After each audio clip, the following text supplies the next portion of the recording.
60 বছর পরেও আপনি এখনো চা দোকানে বসে টেলিভিশন দেখেন, নাচ গান দেখেন, নর্তকীর ছবি দেখেন। আস্তাগফিরুল্লাহ। চাচা, আপনার লজ্জা শরম আসবে কোন দিন? আপনি মরবেন কোন দিন? বলেন না, বিবেক কি বলে? এই লোকটা কেমন বেশরম, কেমন বেহায়া লোক। 60 বছর কলজাটা আখেরাতের ভয় আসলো না? কবরের কথা মনে পড়লো না? আপনি 60 বছরে কত লাশ, কত জানাজা, কত মানুষের দাফন দেখলেন। 60 বছরে কি একটা লোক 2টা জানাজা পড়ছে? তাহলে কত জানাজা পড়ছে, কত মানুষের মৃত্যু দেখছে। এত মৃত্যু, এত লাশ, এত কবর, এত অ্যাক্সিডেন্ট, এত মুসিবত দেখার পরেও আপনি আখেরাতের প্রস্তুতি নিলেন। এখনো কথায় কথায় গালি দেন, এখনো বিড়ি সিগারেট খান, এখনো চা দোকানে বসে টেলিভিশন দেখেন, এখনো সুদের লেনদেন করেন, এখনো কিস্তির লেনদেন করেন। আস্তাগফিরুল্লাহ। কি পরিমাণ বেহায়া! এজন্য আমি অনেক সময় বলি, রাগ করবেন না, যেটা সত্য এটাই সত্য, যেটা রাত এটা রাতই, যেটা দিন এটা দিনে। কথা বোঝেন নাই? রাতকে দিন বলার সুযোগ নেই, দিনকে রাত বলার সুযোগ, অন্যায়কে ন্যায় বলার সুযোগ নেই। তাইলে আপনি, আমার দিল বলে যে এই মুরব্বী 60 বছর, 50, 70 বছর এখনো সুদ খায়, কিস্তি নেয়, টেলিভিশন দেখে, নাচ গান দেখে, এখনো বিড়ি সিগারেট খায়, এবার আর কলজাটা পাথর। কলজা পাথর এত শক্ত না, কারণ এই যে 60 বছরে তার কলজাইটা পাথর হইয়া এটা টাইলস লাগাইছে। এইটা তার কিন্তু ফানিও ঢোকে না এটার ভিতরে। এরকম পাথর দিল মানুষ, নাই তো বদলাবে না কেন? আপনি এই 50 বছরে কত নসিহত শুনলেন, এত ওয়াজ, এত নসিহত, আল্লাহর কোরআনের এত কথা, কিছুই আপনার মধ্যে কোনো অনুভূতি জাগাইল না। আরে কি আশ্চর্য কথা না! আমার এটা মাথায় ধরে না, আমি ভাবতেই পারি না, ভাবতেই পারি। আল্লাহর নবী সাল্লাল্লাহু আলাইহি সাল্লাম, মুসলিম শরীফের হাদিস, নবী সাল্লাল্লাহু আলাইহি সাল্লাম বলেন, আ'যারাল্লাহু ইলা ইমরিইন আখারা উমরাহু হাত্তা বালাগা 60। পরিষ্কার সহিহ হাদিস, মুসলিম শরীফে। নবীজি বলেন, আল্লাহ তাআলা যাকে হায়াত লম্বা করে 60 বছর পর্যন্ত পৌঁছাইছে, 60 মানে কত? 60 বছর পর্যন্ত যাকে আল্লাহ দীর্ঘ হায়াত দিয়ে, আখারা উমরাহু, তার হায়াত লম্বা করে, হাত্তা বালাগা 60 পর্যন্ত পৌঁছে। সরাসরি নবী বলেন, এরপরেও যেই বুড়া চাচা 60 বছরের নিজেকে জাহান্নাম থেকে বাঁচাইতে পারলো না, নেক কাজ করতে পারলো না, নিজের জীবনটা সুন্দর করতে পারলো না, খোদার কসম আল্লাহর নবী বলেন, এই লোকটাকে হাসরের ময়দানে দাঁড় করিয়ে আল্লাহ তাআলা 1 সেকেন্ড কোনো প্রশ্নও করবে না, কিছু বলার সুযোগও দিবে না, খাড় করাইয়ে ফিটাল। ফেরেশতারে দাঁড় করাইয়েই বলবে, ফেরেশতারে যে সাসারে ফিট, হ্যাঁ বুড়া মিয়ারে শুধু ফিট, আড্ডি উড্ডি একদম বাইঙ্গেলা ফিট। কেন? 60 বছর হায়াত পাওয়ার পরে কত রোদ, কত বৃষ্টি, কত আলো, কত অন্ধকার, কত কিছু দেখলো জীবনে, এরপরও যে গুনাহ ছাড়তে পারলো না, এই লোক পাষাণ লোক, এই লোক নির্মম, এই লোক শক্ত হারামি, এই লোক সীমাহীন পাপী, সীমা লঙ্ঘনকারী, গাদ্দার। এই জন্য অনুরোধ করছি, যে কয়জন মুরব্বী চাচা আছেন, আপনাদের এই শেষ হায়াত খামখেয়ালি করবেন। এত লম্বা হায়াত পরে আপনি যদি জাহান্নামী হন, আল্লাহ না করুন, আপনি যদি নেক আমল করতে না পারেন, তাহলে আপনার আফসোস ছাড়া, বদনসিব ছাড়া, মন্দ কপাল ছাড়া আর কিছু। জিন্দেগির হিসাব কি? শেষ বয়সের কাজ কি? কোরআনে আছে। শেষ বয়সের কাজ কি কি আল্লাহ তাআলা শিখাইছে। শেষ বয়সের কাজ হলো আল্লাহর কাছে চাওয়া, রব্বি আউজি'নি আন আশকুরা নি'মাতাকাল্লাতী আন'আমতা আলাইয়া ওয়া আলা ওয়ালিদাইয়া। 40 বছরের পরেই আল্লাহ কোরআনে বলছে, ওয়ালাম্মা বালাগা আশুদ্দাহু বালাগা 40 সানা, 40 বছরের পরেই একজন মুমিনের করণীয় হলো আল্লাহর কাছে এই জিনিসগুলো চাওয়া। কি? 1 নাম্বার, আল্লাহ এই পর্যন্ত হায়াতে আপনি আমার উপরে এবং আমার মা বাবার উপরে যত নিয়ামত দিয়েছেন, এখন থেকে বাকিটা হায়াত আমাকে সেই নিয়ামতগুলোর শুকর আদায়ের তৌফিক দিন। এই হলো 1 নাম্বার আল্লাহর কাছে চাওয়া। 2 নাম্বার, ওয়া আন আ'মালা সালিহান তারদা, আল্লাহ আপনি আমাকে এখন থেকে বাকিটা হায়াত ওই সমস্ত নেক আমলের তৌফিক দেন যেগুলো করলে তারদাহু, আপনি আল্লাহ সন্তুষ্ট হয়ে যান। 3 নাম্বার, ওয়া আসলিহ লি ফি যুররিয়াতি, এই পর্যন্ত আপনি আমাকে সন্তানাদি, আমারে ছেলে মেয়ে যে কয়জন দিছেন, আমার এই স্ত্রী সন্তানদেরকে ইসলাহ, পরিপূর্ণ সংশোধন, দিনদার, নেককার বানান। 4 নাম্বার, ইন্নী তুবতু ইলাইকা, আল্লাহ এই পর্যন্ত 40 বছর 50 বছর পিছনের এই হায়াত যা গুনাহ হয়েছে, নাফরমানি করে ফেলছি, আমি সব ছেড়ে দিলাম, আর করব না, ওয়াদা দিলাম, তওবা করছি, আপনি আমার তওবা কবুল করেন। 5 নাম্বার হলো ওয়া ইন্নী মিনাল মুসলিমিন, আল্লাহ আমি ওয়াদা দিচ্ছি এখন থেকে বাকি হায়াত আমি মুসলমান, আপনার অনুগত বান্দাদের একজন হয়েই থাকবে। এই হলো আল্লাহর দেওয়া শিখানো। কি সুন্দর সবক বলেন, এরপরে আর কোনো কথা লাগেনি, আর কোনো ওয়াজ লাগেনি, এই 5টা কথা। এর চাইতে চমৎকার ওয়াজ আর কি হইতে পারে?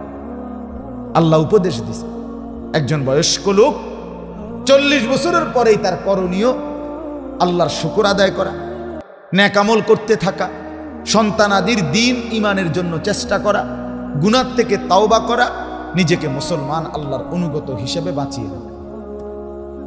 আমাদের মুরব্বীরা, বয়স্ক মানুষরা, বাপ চাচারা কয় শেষ বয়সে কি অবস্থা চাচা, কিটছেন এই পর্যন্ত জীবনে মিললাম, সারা এই 60 বছর আল্লাহর রহমতে আমনগর দোয়ায়, 10-এর দোয়ায় 3 গা ফুট বিদেশ ফেলাইছি।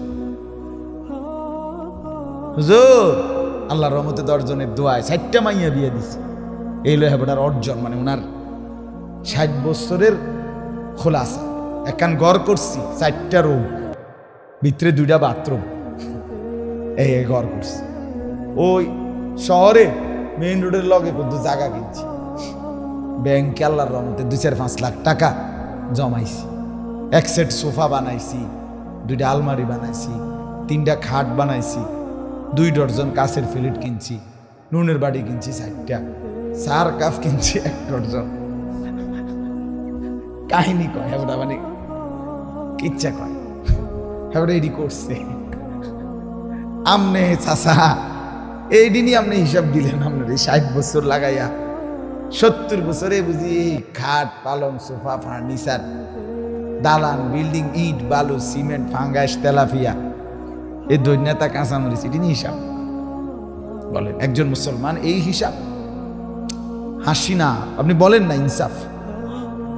আপনি অধিকাংশ মুসলমান শুনেন এগুলোই বলে, এগুলোই বলে, এগুলোর হিসাব নেই।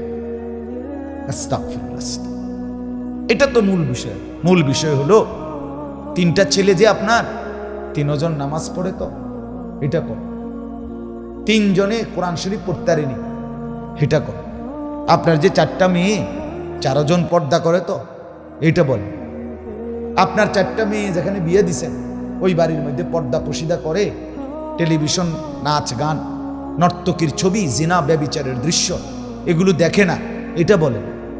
আপনার ঘরের 6 স্ত্রী, ছেলে মেয়ে, নাতি নাতনি মিলে যে 8-10 জন মানুষ, এরা আল্লাহর কোরআন পড়তে পারে, সবাই ফজরের নামাজ পড়ে, এটা কোন বেড়া হইলে এটা খারাপ। তাইলে কিছু বললেন, তাইলে কিছু করলেন, তাইলে কিছু অর্জন হলো। খোদার কসম, এই ভাত মাছ আর চাল ডাল আর দালান বিল্ডিং এর হিসাব দেওয়া, এটা ধোঁকা ছাড়া আর কিচ্ছু। ধোঁকা, ধোঁকা, ধোঁকা, এটা ধোঁকা। এই খাট, এটা এই সোফাইটা যিনি বানাইছেন, উনি যদি 1 লক্ষ টাকা খরচ করেও বানায়, এরপরও 20 বছরের ব্যবধানে ওনার পরিবার, ওনার সদস্যরা এটা ফেলে দিবে, বলবে ইডিয়ন চলে না। এই মডেল ওনার চলে না। আমার দাদা মৃত্যুর 12 বছর পরে আমার বড় জ্যাঠাকে আমি বলছিলাম, আমার দাদার কোনো স্মৃতি জ্যাঠা আমনের কাছে আসেনি, একটা নুনের বাড়ি আমার দাদায় থাকতে করে দিয়ে গেছে সংসার। আমার দাদা বড় জমিওয়ালা ছিল। আমার জ্যাঠারে বলছেন, আমার জ্যাঠা এখনো বাইচা আছে। 12 বছর পরে আমার জ্যাঠা চোখের পানি ফেলে বলছে, না রে ভাতিজা, তোরে দেখানোর মতো তোর দাদার কোনো স্মৃতি আমার কাছে নেই। তাই তুই দুনিয়া কই? কথা বলেন না কেন? দুনিয়া কই? এক গড়টাও নাই, মানে দাদার আমলের গড় ভাঙ্গে বিল্ডিং করছে, তো গড়ও তো নাই। তাহলে দুনিয়া কোথায়? আপনার এই সাজানো দুনিয়া সন্তান তো রাখলো না, বলে। এজন্য বন্ধু আমার, বাপ আমার, আল্লাহ তাআলা কোরআনুল কারীমের মধ্যে বলছেন, লা তামুদ্দান্না আইনাইকা ইলা মা মাত্তা'না বিহি আজওয়াজাম মিনহুম। হে নবী, দুনিয়ার চারদিকে আমি যে সম্পদ, সৌন্দর্য, প্রাচুর্য, অর্থবিত্ত দিয়েছি, আপনি দয়া করে আপনার চোখ বড় করে এগুলোর দিকে তাকাবেন না, এগুলোর দিকে তাকাইয়েন না। জাহারাতাল হায়াতিদ দুনিয়া, এগুলো হচ্ছে দুনিয়ার কিছুক্ষণের ফুল। এই ফুটে এই মিলায় যায়। ফুল যত সুন্দর হয়েই ফুটুক না কেন, সন্ধ্যা হলে 2 ঘন্টা 5 ঘন্টা 6 ঘন্টা পরে সেই ফুল মলিন হয়ে যায়, মিলিয়ে যায়, শুকায়া যায়, সেটার সৌন্দর্য আর আগের মতো থাকে না। আল্লাহ বলছে দুনিয়া যত সুন্দর, এই সোফাইটারে যদি আবার বার্নিশ দিয়া চমৎকার করে বানা, সর্বোচ্চ 1 বছর বা 2 বছর পরে এটির বার্নিশ উঠতে বেরিয়ে করবো, সোফাটি আবার কি করণ দরকার, বার্নিশ করণ দরকার, এটি আগে রুম জানি দেখা যায়। দুনিয়া টিকে না, দুনিয়া টিকে না, দুনিয়া দোস্ত থাকে না। আল্লাহ বলছেন আপনি অতএব দুনিয়ার দিকে নজর দিবেন। এরপরের আয়াতে আল্লাহ নবীকে বলছে, তো আপনি কি করবেন? স্ত্রী সন্তান পরিবারের জন্য কি করবেন? খোদার কসম, কোরআনের আয়াত। আল্লাহ বলছেন, ওয়া'মুর আহলাকা বিসসালাহ। হে নবী, বরং দুনিয়ার এই অর্থ সম্পদের দিকে না তাকাইয়া, দালান বিল্ডিং এর পেরেশানি না কইরা, আপনি আপনার পরিবারের সদস্যদেরকে বিসসালাতি, নামাজের আদেশ করুন, নামাজের আদেশ করুন। ওয়া'মুর আহলাকা বিসসালাতি, নামাজের আদেশ করুন। ওয়াসতাবির আলাইহা, আপনি নিজেও 5 ওয়াক্ত নামাজের উপরে মজবুত থাকুন। সন্তানকে উঠান, বিবিকে উঠান, নিজেও নামাজের উপরে মজবুত থাকুন। লা নাসআলুকা রিজকা, আপনি এবং আপনার পরিবারের রিজিক, খাদ্য পানীয় দেওয়ার জন্য আল্লাহ বলছে আমি আপনার সাহায্য চাই না। আপনি লাগতো না, আমি পারব। নাহনু নারযুকুকা, পরিষ্কার আয়াত। আল্লাহ বলেন আমি একাই আপনি এবং আপনার পরিবারের সদস্যদেরকে রিজিক দেব। আরে বাপ, আল্লাহ বলছেন আমি দেব বান্দা, ভাতের ফিকির আমি করব, নামাজের ফিকির তুমি করো। বউ বাচ্চার নামাজের ফিকির বলছে, আমরা উল্টে এলেছি, আমরা এটা টোটাল উল্টে এলেছি, ইউটার্ন করে ফেলছি। আমরা উল্টাইয়া কি বলছি? ভাত মাছ চাল ডাল, দালান বিল্ডিং, ঘর বাড়ি, বিয়া শাদি, বিদেশ, এগুলো হলো আমার দায়িত্ব। বাপ হিসাবে বাবুরে আমার করেন না, আমি করে দিছি, ঘর করে দিছি, বাড়ি করে দিছি, জমি কিনা দিছি, নুনের বাড়িটা পর্যন্ত কিনা দিছি, বাজার সদাই করে দিছি। এখন যদি জিফুত বউ বাচ্চা যদি নামাজ না করে, পর্দা না করে, আল্লাহ বিল্লাহ না করে, আমি কিনতাম। এইগুলো আমরা দেশের মানুষ। আপনারে বললো কি? আপনি কইলেন কি? আপনারে বললো এগুলোর দিকে তাকাইয়েন না, আপনি নামাজের, বন্দিগির, ইবাদতের ফিকির করেন। আপনি আল্লাহরে বললেন যে আল্লাহ আপনি বুঝছেন না কথাটা, আমি বুঝছি। তাই তো কি বলেন? আমাদেরকে এই অসভ্যতা কে শিখায়? ইবলিস ছাড়া আর কেউ? শয়তানে এটা শিখাইছে আপনারে। আপনার ছেলেটা নামাজ পড়ে না, আপনার কলিজাত ব্যথা নাই। আপনার মেয়েটা পর্দা করে না, আপনি আসেন, আপনি বন খান, আপনি বিড়ি খান, আপনি চা খান, আপেল খান, মালটা খান। আপনার ঘরে আপনার 16 বছরের এত বড় দামরা তে কোনোদিন ফজরের নামাজ পড়ে না, এত বড় জানোয়ার আপনার ঘরে ঘুমায়, আপনি বইয়া বইয়া রাত কাটান, দিন কাটান। বাহ, বাহ বাহ, আপনার ঘরে আজকে 10 বছর ধরে রঙিন টেলিভিশন চলে, নাচ গান, জিনা ব্যভিচারের দৃশ্য, আমনের বউ বাচ্চা আমনের সোফার মধ্যে বইয়া, চেয়ারের মধ্যে বইয়া বইয়া আপনার ঘরের নাচ গান, উলঙ্গ নাচ গান দেখে, আরে নাফরমান বাপ মা, অভিভাবক, তুমি কেমনে জবাব দিবা বাপ? তোমার ঘরে তোমার টাকায় তোমার বউ বাচ্চা জাহান্নামের দৃশ্য দেখে, অশ্লীল উলঙ্গ ছবি টেলিভিশনে দেখে, আর আপনি ঘুম যান, আপনি রাইতো কাটে দিনও কাটে, আপনি চেহারা শুরু দেখলে বোঝা যায় আপনার কোনো টেনশন নাই, আপনি খাইয়ে পুরা ভালো আছেন, আপনি জিন্দিগি বুঝছেন খানা আর পড়া আর ঘুম যাওয়া কি? নাহলে একজন মুসলমানের কলিজা পাগল হয়ে যাওয়ার কথা, চোখে পানি থাকার কথা, যে হায় আমার কি হবে, আমার বিবি বাচ্চার কি হবে, আমার ছেলেটা নামাজ পড়ে না, আমার মেয়েটা পর্দা করে না, আমার স্ত্রী পর্দা করে না, আমার ঘরের কেউ আল্লাহর কোরআন পড়তে জানে না। আহা, এরপরে তো খোদার কসম ঘুম হারাম হয়ে যাওয়ার কথা, চোখে পানি থাকার কথা। কোরআনে আছে সূরা হুদের মধ্যে হযরত নূহ আলাইহিস সালাম, নূহ নবী 950 বছর কালেমার দাওয়াত দেওয়ার পরেও, 950 বছর বুঝেন মানে 950 টাকা নাকি 50 টাকা কম 1000? না না, 50 টাকা কম 1000 তো 950 টাকা, আর 950 বছর আর 950 টাকা এক কথা না। আমনের আমার বাপ দাদা 14 গোষ্ঠীর কয়জনের হায়াত একত্র করলে 950 বছর? বলেন, মিলান। খামখেয়ালি কথা এটা। 60 বছর করে আপনি মিলান না গড়ে, কতজন লাগবে আপনার বংশে? 70 বছর করে মিলান না। 950 বছর কালেমার দাওয়াত দেওয়ার পরেও যেদিন তুফান শুরু হয়ে গেছে, কোরআনে আছে তন্দুরি থেকে, চুলার ভেতর থেকে পানি বের হয়ে গেছে, তুফান শুরু হয়ে গেছে, পানি বের হয়ে গেছে, নৌকা ছেড়ে দিবে, এই মুহূর্তে খোদার কসম কোরআনে আছে নূহ নবী তার ছেলেটাকে কালেমা পড়াইয়া নৌকায় উঠাবার জন্য সর্বোচ্চ শেষ মিনিট চেষ্টা করে গেছে। ইয়া বুনাইয়ার কাম মা'না, নূহ নবী বলছে বাপ কেনানকে, বাপ এখনো শেষ সময় আছে, কালেমা পড়ে আমার নৌকায় উঠে পড়ো। কাফের ছেলেটা বলল না বাবা, উঠবো না। সাআবি ইলা জাবালিন ইয়াসিমুনি মিনাল মা, আমি ওই উঁচা পাহাড়ের উপরে আশ্রয় নেব, সেই পাহাড় আমাকে তোমার খোদার পানির থেকে বাঁচিয়ে দেবে। নূহ নবী তবুও রাগ করে নাই, এত বড় কথা বলার পরেও রাগ করে নাই। আবারও বলছে লা আসিমাল ইয়াউমা মিন আমরিল্লাহ।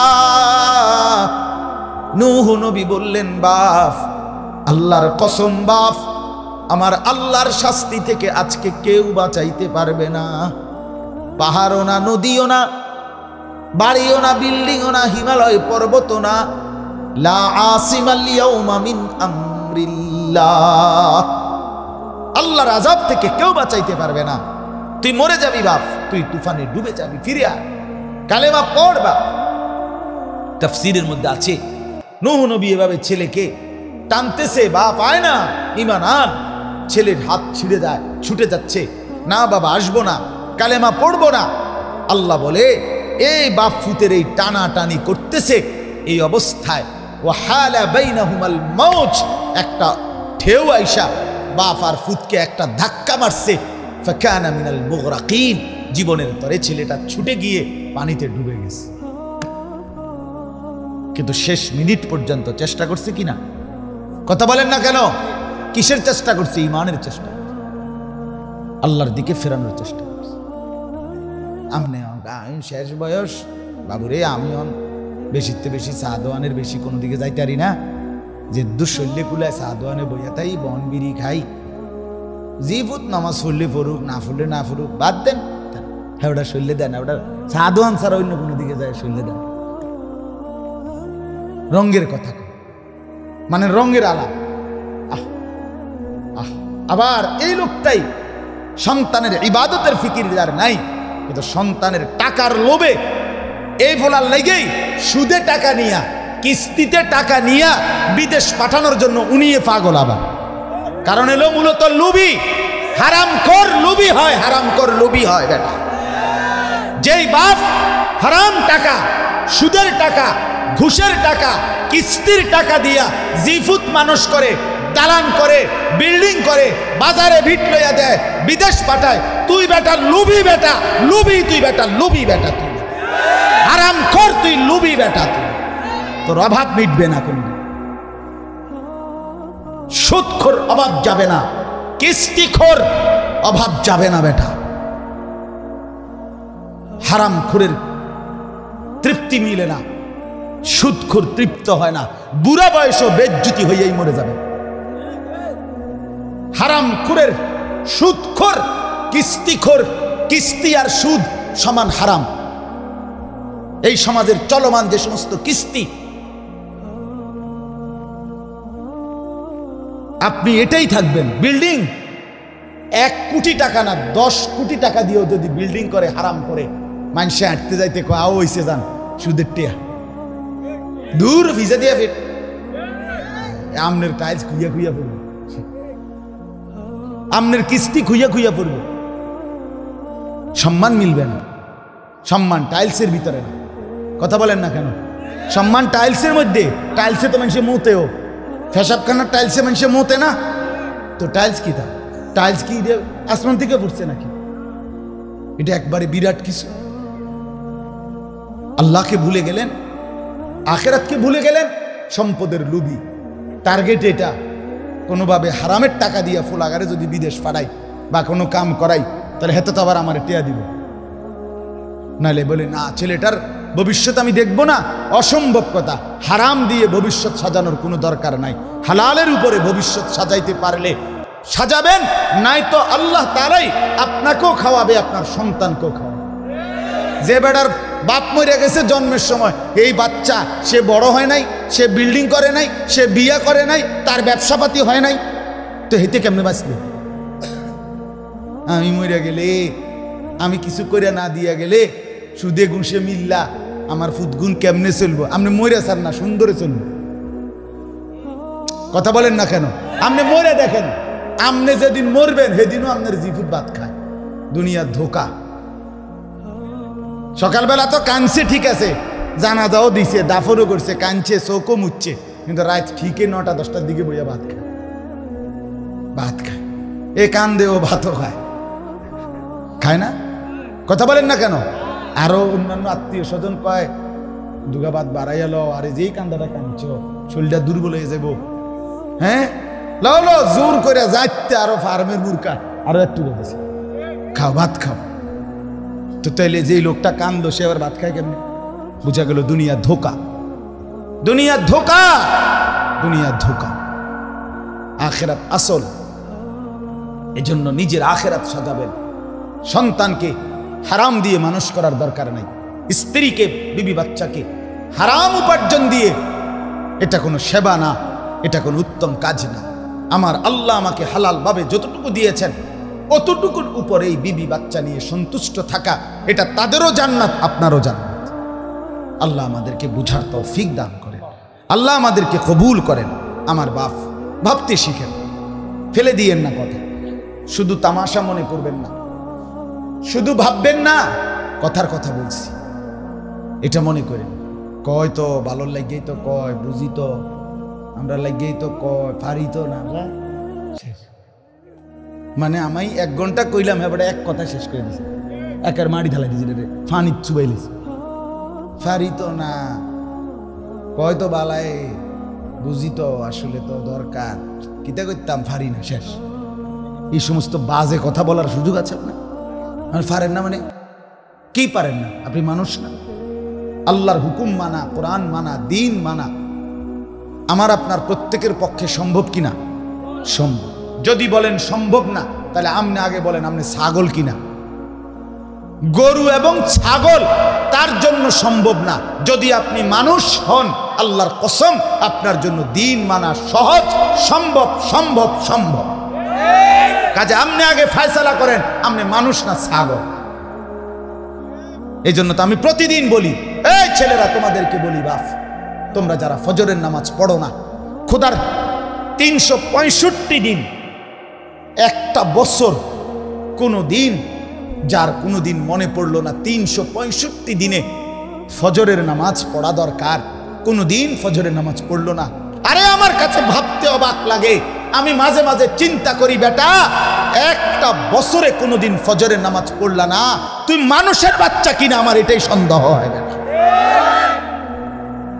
মুসলমানের বাচ্চা কিনা সন্দেহ, তোমার রক্তে কোনো ইসলাম আছে কিনা সন্দেহ হয়, তুমি মার পবিত্র দুধ খাইছো কিনা এটাও সন্দেহ হয়। একজন মুসলমান, আমার পরিচয় আমি মুসলমান, আমি একটা বছর 6টা মাস কোনো দিন ফজরের নামাজ পড়লাম না, আমি মানুষের বাচ্চা হইলাম কেন? কোরআনে আছে, আল্লাহ নবীকে বলছে, বন্ধু মনের ইচ্ছা মতো যে চলে, মনের চাহিদা মতো আল্লাহর হুকুম মেনে চলে না, রসুলকে আল্লাহ শুনাইছে ইনহুম ইল্লা কাল আনআম, এইটা আর কিছু নয়, আর কিছু নয়, শুধুই জানোয়ার, শুধুই জানোয়ার, শুধুই জানোয়ার। নফি ইস্তেসনা, ইনহুম ইল্লা কাল আনআম, নফি ইস্তেসনার অর্থ তাকিদ, অর্থাৎ আর কিছু নয়, শুধুই কি বলেন? জানো, শুধুই জানো, শুধুই জানো।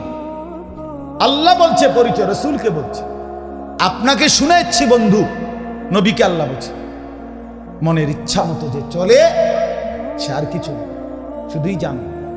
তার পরিচয় একটাই, আনআম, চতুষ্পদ জন্তু, গরু, ছাগল, কুকুর, বিড়াল,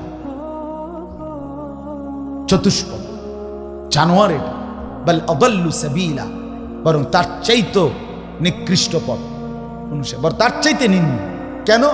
একটা ছাগল, একটা গরু, একটা কুকুরকে কেউ যদি লাড়ি আলগি দেয়, হে দৌড় মারে, হে বোঝে আমার মারব, তাহলে কুকুরের এর দিমাগ আছে যে আমাকে এই লাঠির থেকে বাঁচা দরকার, আর এই নাফরমানের এর দিমাগ নাই আমার জাহান্নাম থেকে বাঁচা দরকার।